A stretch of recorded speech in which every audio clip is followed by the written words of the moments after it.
We're cooking up some recipes, gonna give them a spin. If you're messing with top rope chefs, you can never win. We'll be leaving you in the kitchen, wishing you were beaten, battered, and fried. And we'll be cooking up some main dishes, desserts, and yummy things on the side. Can you take the heat? Can you take the heat? Can you take the heat? Can you take the heat? Can you take the heat? Can you take the heat?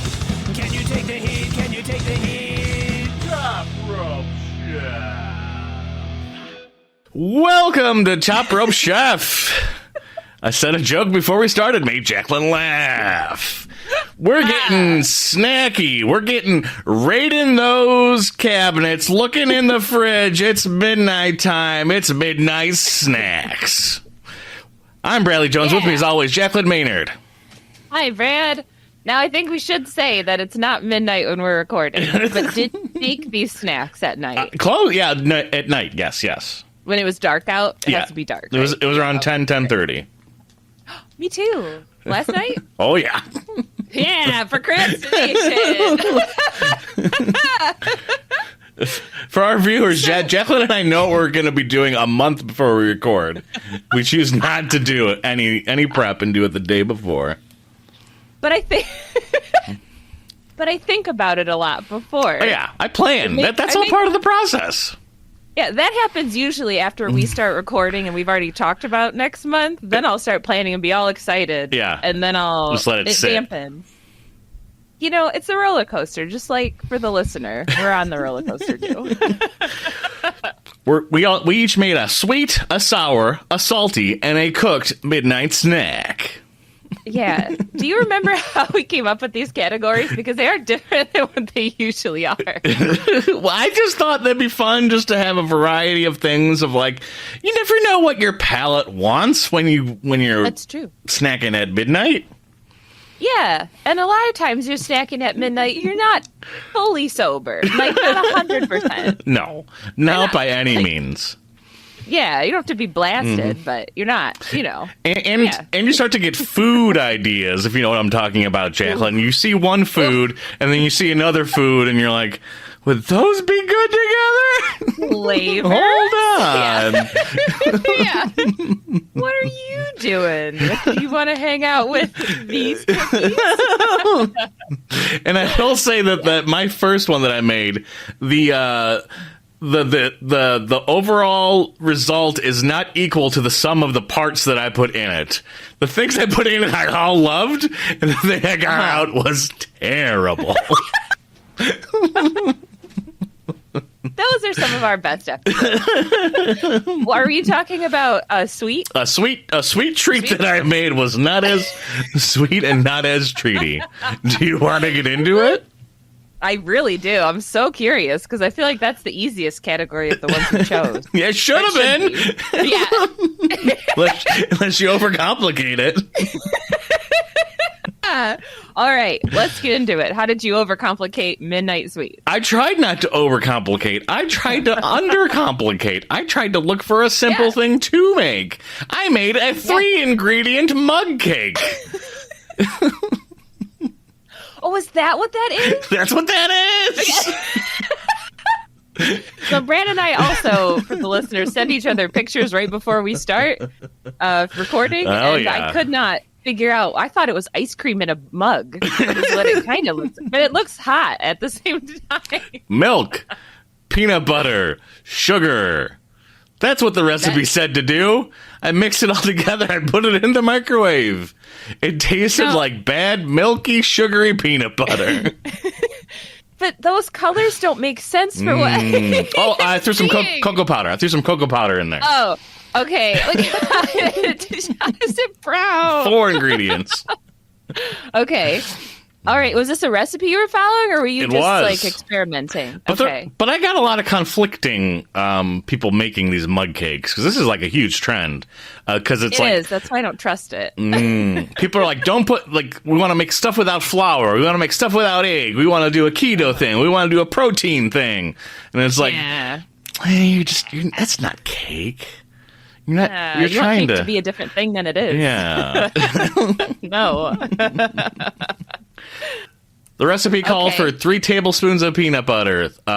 It said I could use an egg. I didn't want to use an egg. It said you could substitute milk, but it didn't say what the substitution for milk to egg should be. So I looked at another recipe, and they used 3 tablespoons of milk. And that's probably like an egg.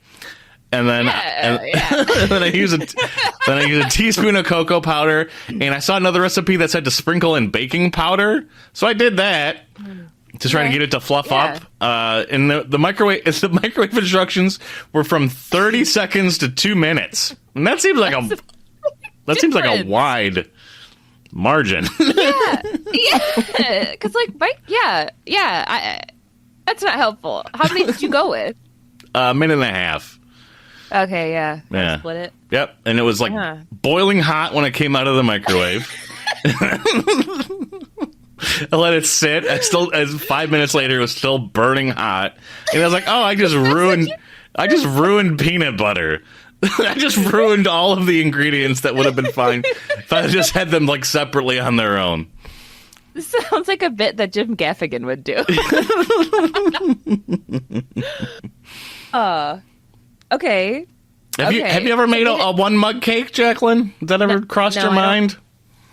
I thought about it in one of our previous episodes, but I just don't trust it. And actually, my dad is really into those.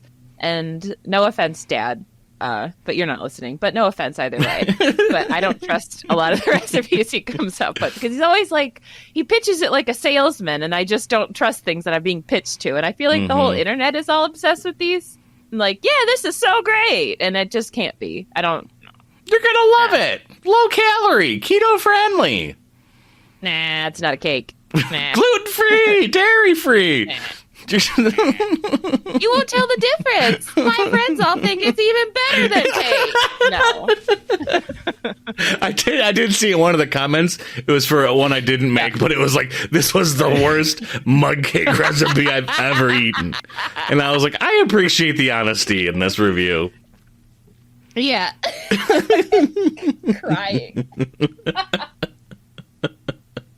Imagine the hundreds, maybe even thousands of people just deeply disappointed by this. Your recipe can ruin lives.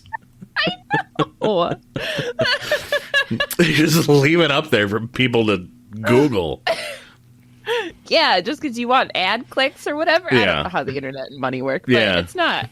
Come on. We gotta come up with some BS meal that's super friendly to all diets, Jaclyn. It'd just be the tasteless, most worthless thing, but it uses every expensive ingredient you have in your kitchen. Yeah. And we also we'll have to pick the most trendy music clip sound and then just throw it on the internet machine and just have it.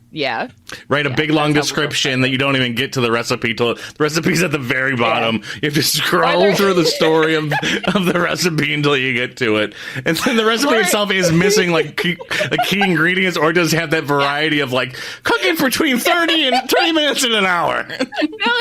Wait, even better, we'll have it at the very bottom after all the scrolling. Have it say, if looking for the recipe, go and click this link to my link tree, and then click this, and then you'll find the recipe. And an ad pops up every time you click something. Yeah, well, why don't we just throw in a virus? Just put a virus in there. It's the geocaching of food recipes. Oh, I dug up garbage. Oh, I guess I'll put my garbage in with this garbage and bury it again. Oh, God. So, what? Half star for Brad's peanut butter mug cake. I was going to ask if you tried to save it somehow, put it on ice cream or something. No, just right in the trash. No. Just eat peanut butter, you fools. Save it. Ugh. Yeah, peanut butter itself is a great thing. It's good. Spoon and jar. I did that last night. It's great. Yeah. Just a nice spoon to tide you over. What was your sweet treat? Wow. What was your sweet midnight snack, Jaclyn? So mine was, because I was also trying to not overcomplicate it like I normally would do. So I had some old apples in the fridge, some Granny Smiths, and I had gone to the store because my in-laws were coming over and I had this grand idea of baking a cake and frosting it. I didn't do that. Oh, yeah. And I went to the store and got Dolly Parton frosting because it was cute. The jar was cute. Mm-hmm. Yeah. It's not great frosting. I've had flavor's not. Terrible experiences with the Dolly Parton brand Duncan Hines cake things. Yeah. I really wanted it to be so good. It's not good. All of it's supposed bad. to be. Yeah, that's what I've heard, and I was like, no, they can't be though, because it's Dolly. But sorry, Dolly, no, the Duncan Hines is a no. There's a reason they're putting a cartoon face on the carton and not her real face, because this has got to be like a fake cartoon Dolly branded thing. Like she wouldn't put her real face on this product. No, it's like Dolly Barbie, so it's a little bit like surreal, I guess. I don't know. It's a surreal take on frosting, maybe. I've tried 2 of the Dolly cake mixes. They've been both were terrible.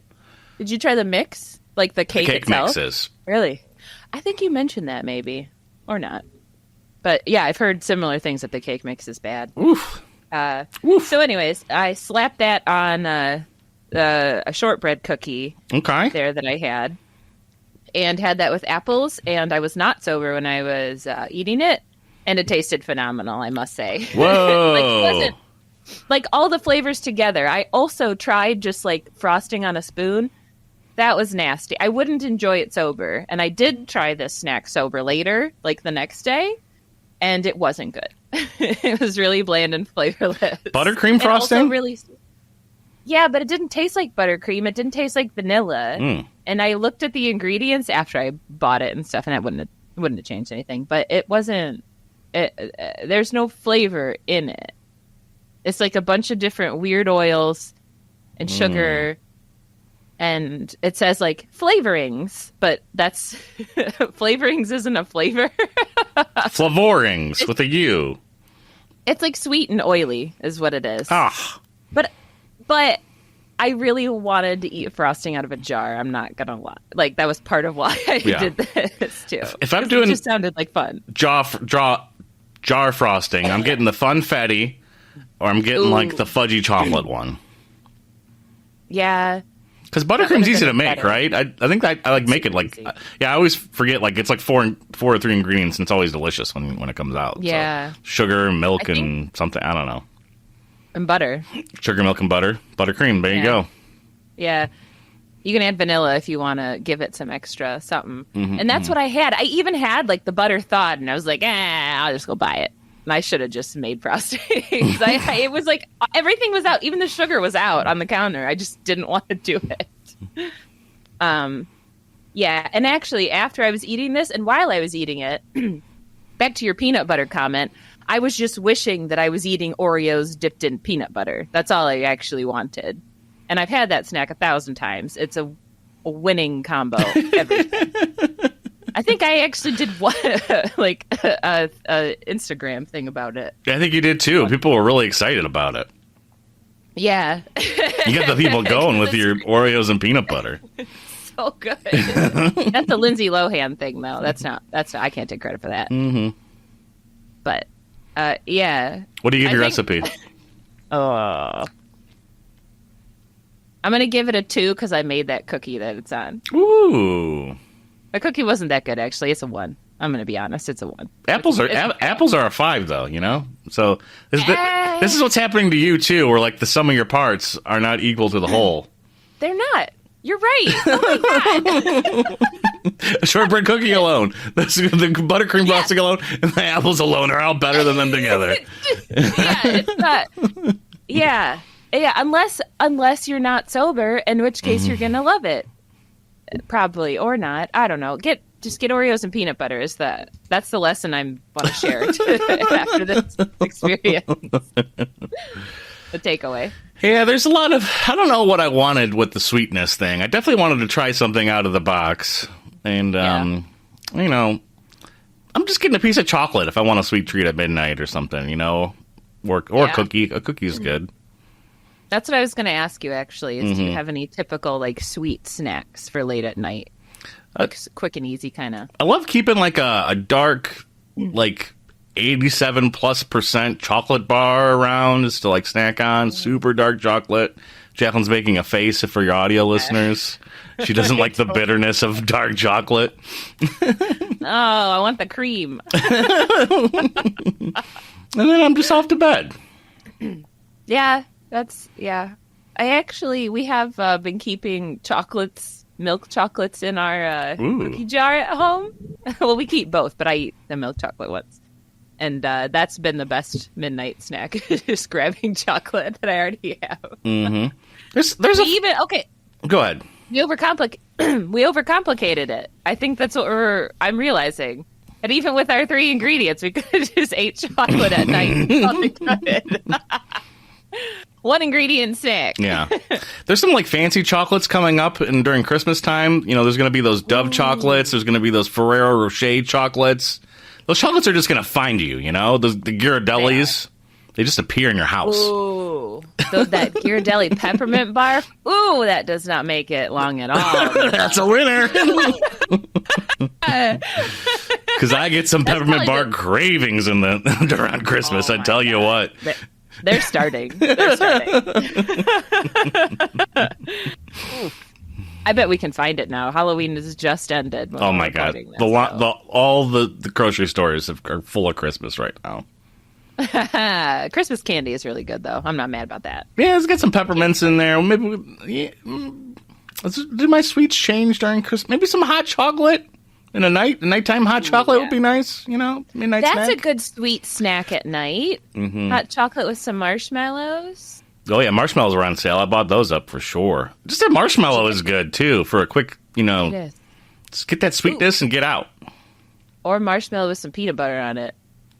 Also did a bit of that this week. Mm-hmm. Yeah, on a healthy week. Have you seen those Lucky Charms marshmallows? Yeah, I have. They're super, super great for hot chocolate. They make it look super cute because they're all like bright and then they melt weird and it's like a rainbow sticky mess. It's really nice. I do have an issue with the big marshmallow. I think those are s'mores only, but I get those and I'm like, I just got to cut it up, I guess, and put it in my hot cocoa. I don't know. I'm not going to put... Do you put that whole big boy in there? No, I get the little ones for hot chocolate. Yeah. The big boy's too much. He's going to take up the whole... He's like going to expand and take up the whole cup, and you're not going to be able to drink the hot cocoa. Yeah. I'll sometimes put whipped cream on top, too, instead of marshmallows.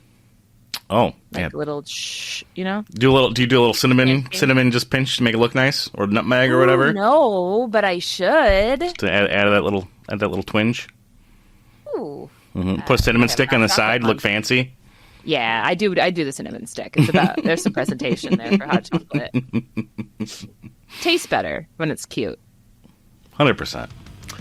Thanks for joining us on this episode. I want to know what sweet treat you're looking for at midnight. TopRopeChef.com. Yeah. What's next week? Sour.